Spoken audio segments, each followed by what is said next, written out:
Oi. Oi, Ustaz. Syok nak bagi makan unta. Ada orang bagi pisang. Pisang-pisang ranum ni banyak. Allah jatuh pula. Duduk fikir ni nak buat apa pisang. Saya ni kalau nampak pisang, saya memang teringat cokok pisang lah. Oh, Ustaz. Ni Ustaz. Alhamdulillah bagi makan lah. Lah ni saya nak tanya. Bila kita puasa ni, bolehkah saya pergi berenang kat sungai kat depan kampung? Bukan takat berenang lebih. Naik unta pun boleh. Puasa ni apa pun kita boleh buat. Yang penting kita jaga perkara-perkara yang boleh membatalkan puasa. Tapi apa pun sebelum kita sembang panjang, kita kena pi dapur tazkirah Ramadan dulu. Okey Ustaz. Tak sabar Ustaz. Cok kodok pisang, favourite saya. Okey Ustaz, okey Ustaz. Pisang pun ranum lah. Okey. Kita ni pun makan satu sikat dah tadi. Jom. Tak puasa, jom. Kita puasa, jom Ustaz.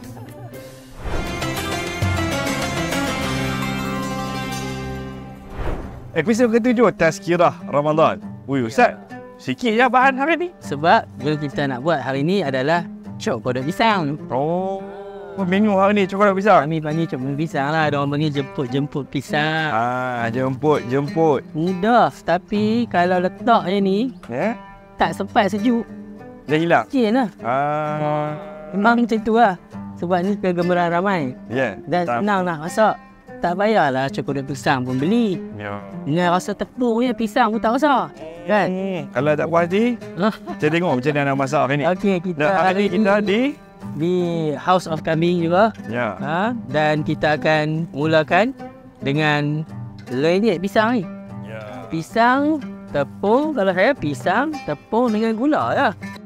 Okey, sebelum tu, sambil nak minta habis lenyek pisang tu ramai dengan tangan ni. Macam ni boleh? Boleh lah. Apa tadi duk keliru apa tadi tu. Tua cerita sikit. Lepas habis tazkirah Ramadan ni harap tak celaru dah. InsyaAllah Ustaz. Lepas tu kena selalu buka puasa Ustaz. Ramai macam geram orang. Geram. Okey Ustaz. Bila kita berpuasa ni, kita masih meneruskan kehidupan kita lah. Yalah. Kan? Kita pergi kerja, kita pergi. Macam katalah petang-petang, saya duduk mandi kat sungai tu. Masuk bulan puasa, petang-petang saya nak pergi mandi sungai juga. Boleh tak Ustaz? Dia mandi sungai. Bukan takat mandi sungai. Ada orang duk klip celaru lagi teruk pada habis. Mandi shower boleh tak puasa? Tak ada dalam mana-mana mazhab. Mandi ni membatalkan puasa. Jangan duk celaru teruk kan. Mandi ke, mandi shower ke, mandi bathtub ke, mandi kolam ke, mandi sungai ke, semua tu tak membatalkan kecuali dengan sengaja sambil menyelam, sengaja minum air. Itu memang batal lah. Peribahasa tak apa. Tapi buat betul-betul tak boleh. Itu tak boleh. Jadi tak ada masalah lah. Tak ada masalah lah kalau nak berenang. Kan? Cuma mungkin orang kata berenang ni guna banyak tenaga. Kan? Lepas berenang dia terus rasa lapar. Allah dia kata macam mana ni? Apa ni? Dia perlu pergi berenang tengah hari. Ingat gua panas ni. Dia rasa dah buka puasa. Yang tu kalau lah dia tahu dengan dia berenang tu nanti dia tak larat. Dengan dia apa mengundang dia buka puasa. Payah dia berenang. Lain kan kalau memang itu dia punya, mungkin dia ahli sukan, kena buat training kan, semua kan. Itu dia pasti orang yang ada stamina yang kuat. Tapi manusia ataupun mungkin orang yang kerja dia menyelam ke, hak yang duk kutip apa tu mutiara. Tapi kadang-kadang dia rasa penat. Ada tu kerja dia nak baca dah.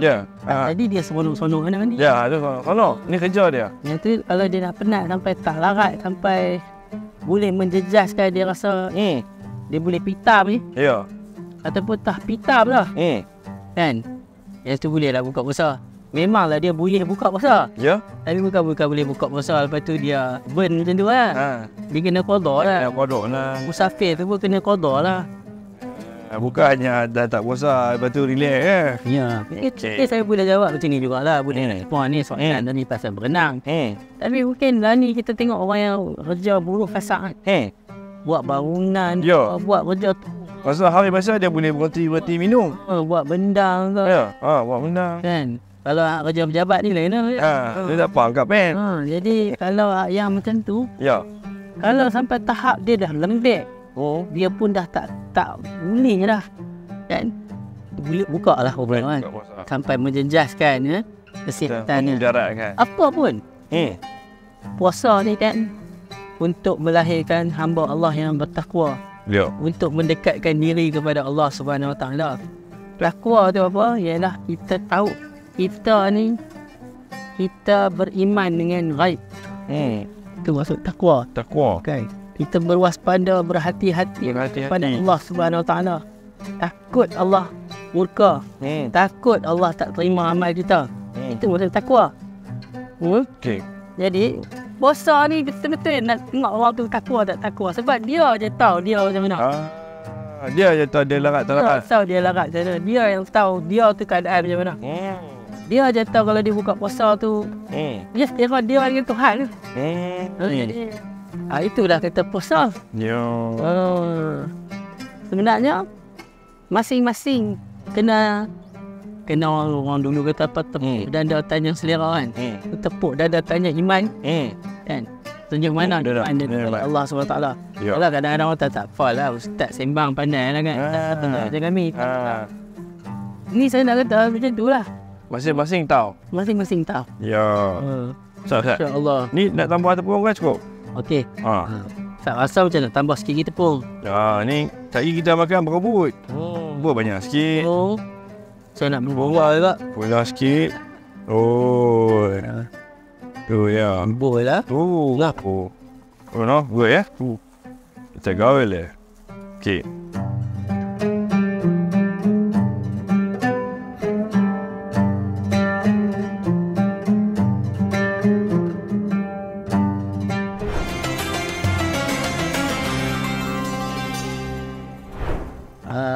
Okey lah ni, sebati dah ni. Okey lah tekstil dah ni. Okey, tunjuk sikit Ustaz. Nampak. Dan minyak pun dah panas. Okey. Boleh masukkan. Okey. Cantik. That boy. Okey. Wish. Ni kira-kira ni Ustaz. Supaya nak bagi dua. Kalau boleh banyak sikit.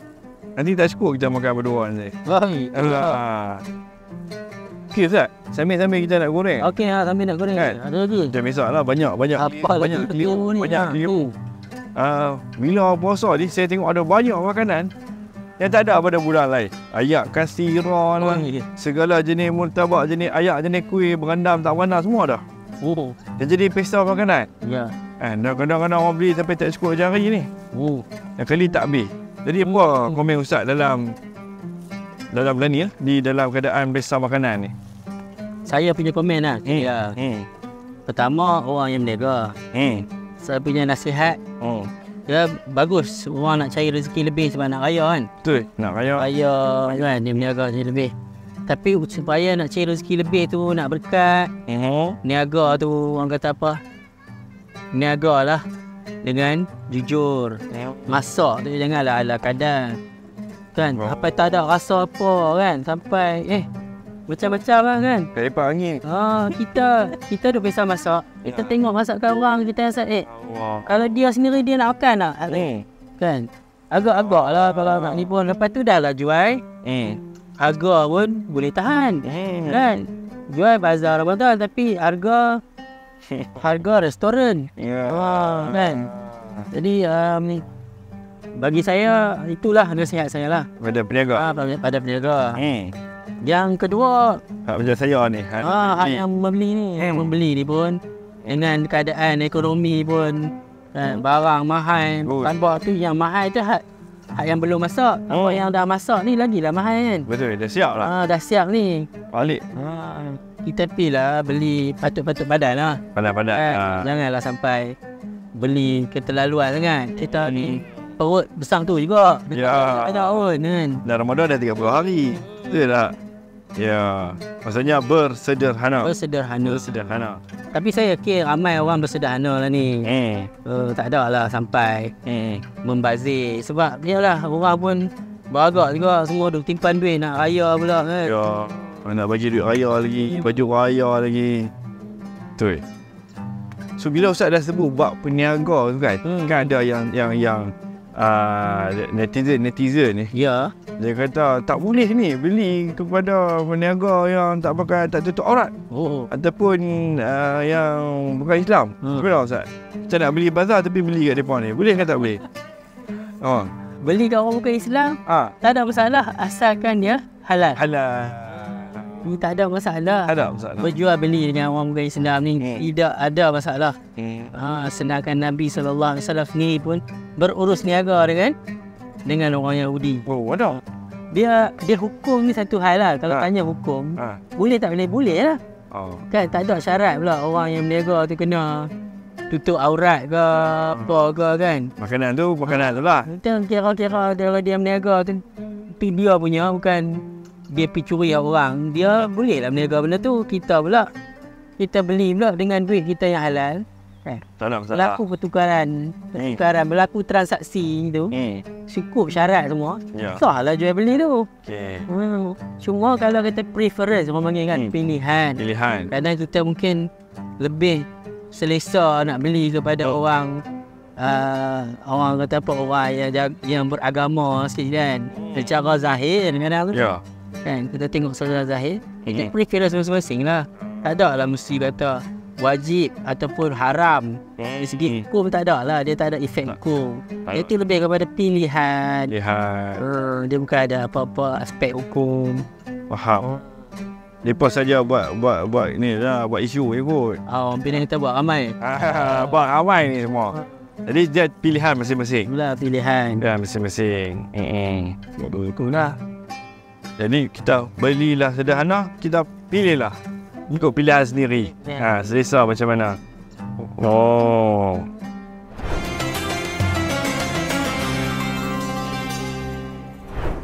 Okey. Dia berkilat-kilat tu. Ni kita boleh angkat tak? Kita habis nak tolong angkat. Saya angkat. Alah. Kita makan je, kita tolong lah. Itulah. Paling kurang. Ida semua Ustaz buat. Aduh. Kalau jemput dengan jari tu, dia lagi cantik lah. Yalah. Dia bulat elok. Tak apalah. Ni jemput. Okey. Siap. Kita punya cok kodok pisang. Simple lah. Itulah kita punya resipi hari ni. Dan saya sendiri pun, kalau ada kurma dengan cok kodok pun dah jadi lah. Jadi. Jom kita pergi buka puasa. Okay, jom. Habis buat. Jom.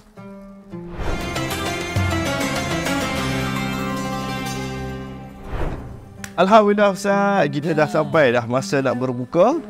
Dan kita punya cok kodok pisang pun dah siap. Ni lah. Sementara masih panas ni.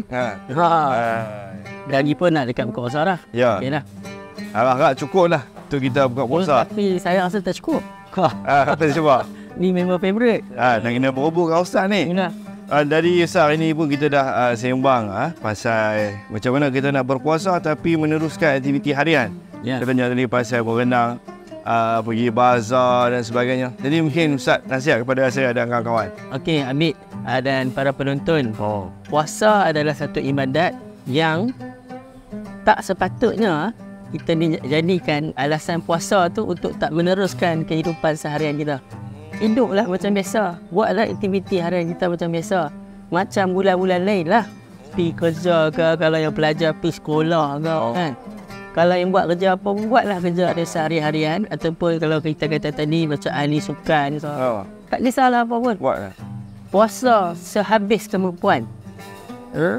Dan Allah Subhanahu Wa Taala tak membebankan hamba-hambanya melainkan apa yang dia mampu. Kita buat setakat mana mampu, habis sampai dah tak larat pun. Kan, sampai dah rasa macam nak pitam ke, nak pengsan ke. Nah, itu barulah kan. Apa pun kena tanyalah. Kena nilai diri sendiri. Kita ni layak dah buka puasa. Itu sebab memang puasa ni nak melahirkan orang yang bertakwa. Kan? Kalau kita faham perkara tu, maka kita akan berhati-hatilah. Kita taklah mudah-mudah. Tak larat je buka puasa. Tak larat je buka puasa. Cuba. Puasa, cuba. Sehabis boleh. Itulah Itulah orang kata apa, ibadat dia kat situ. Ibadat dia. Tengok takat mana kita boleh teruskan, boleh taat. Itulah lebih kurang. InsyaAllah Ustaz. InsyaAllah saya cuba Hafiz baik. Okey Ustaz. Dah Ustaz. Nak azan dah. Jom. Ustaz, Kita ada semua ni. Bismillah. Ambil ataupun. Bismillah Ustaz. Macam ni. Bismillahirrahmanirrahim.